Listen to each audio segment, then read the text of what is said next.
شارك جلالة الملك عبد الله الثاني في اجتماع أجندة دافوس الذي يعقده المنتدى الاقتصادي العالمي افتراضيا تحت شعار عام مفصلي لإعادة بناء الثقة. ويعقد الاجتماع بمشاركة رؤساء دول ومسؤولين حكوميين وممثلين عن منظمات دولية وأكاديميين ورجال أعمال وخبراء اقتصاد من أكثر من 70 دولة حول العالم. وفيما يلي كلمة جلالة الملك. Bismillah ar-Rahman ar-Rahim. My dear friends, it is a pleasure to join your insightful discussions, and I thank my friend Professor Schwab for inviting me to be a part of this very important meeting. We begin a new year with many of the challenges that marked the last one still rippling into just about every sector. The pandemic continues to ravage our world, and we have barely scratched the surface of its long-term humanitarian and economic implications. Yet I believe there is a glimmer of hope. Some vaccines are ready, and as we start this long overdue healing process, we are better served trying to heal this together. And here we must ensure the efficient and equitable distribution of COVID vaccines as well as treatments. It is a moral duty to treat the vaccine as a global public good that ensures that low-income and poor countries are not left at the end of the waiting line as high-income countries buy the majority of the most promising vaccines. Amidst these challenging times, safeguarding the health and well-being of refugees remains a global responsibility. And as Professor Schwab said, as the second highest number of refugees per capita globally, Jordan continues to protect refugees in its pandemic response. And we are among the first countries in the world to start vaccinating refugees for free. But international support is also essential. We must collectively work to develop new policy tools to help us address the problems of today and tomorrow. In Jordan, we have been able to double the rate of financial inclusion over the past 6 years by relying on digital approaches to increase access to finance for Jordanians and refugees alike. And mobile money account ownership increased as we sought innovative solutions to support workers' families in need. Our global priorities must also include improving access to education and reducing the digital divide while preparing the labor force for the jobs of tomorrow, which are quickly becoming the jobs of today. So investing in SMEs, the backbone of growing economies, is a must to expedite recovery.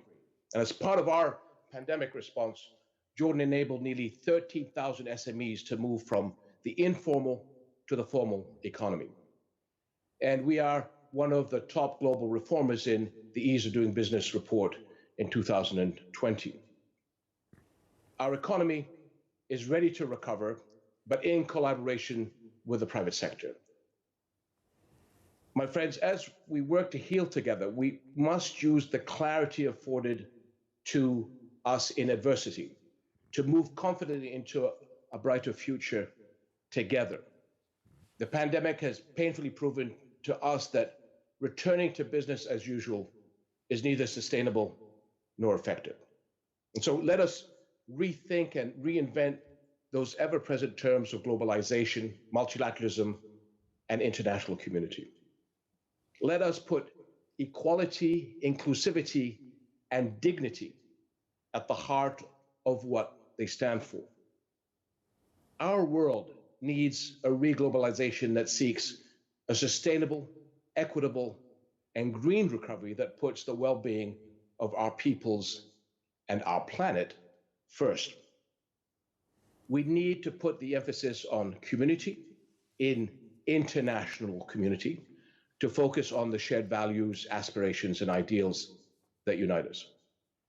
We need to turn multilateral trade into a tool for peace and shared prosperity by increasing the resilience of supply chains and fostering the integration of developing countries to promote inclusive growth.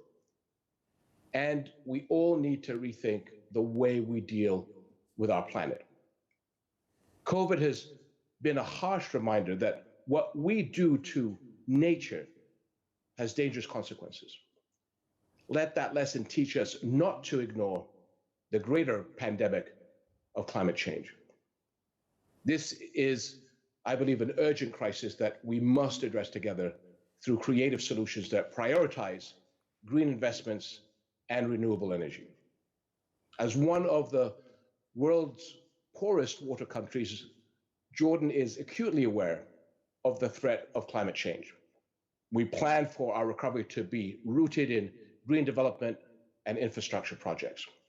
And our attention to climate change is also key as we work to counter the global threat of food insecurity, which has become even graver in the wake of the COVID pandemic, with millions of people at the threat of starvation. So we must work collectively to promote the adoption of sustainable agri-tech solutions that improve the resilience of global food systems to ensure accessibility, affordability, and quality while protecting our environment. So, my friends, this pandemic has made us all equal, and let that be one of the positive lessons we take from this difficult time as we look ahead. Let our empathy drive our progress and recovery as we build bridges to allow the better exchange of not only vital supplies and expertise, but also the exchange of hope and positive ideas. I hope that we let our humanity lead the way. Thank you very much, Professor Schwab.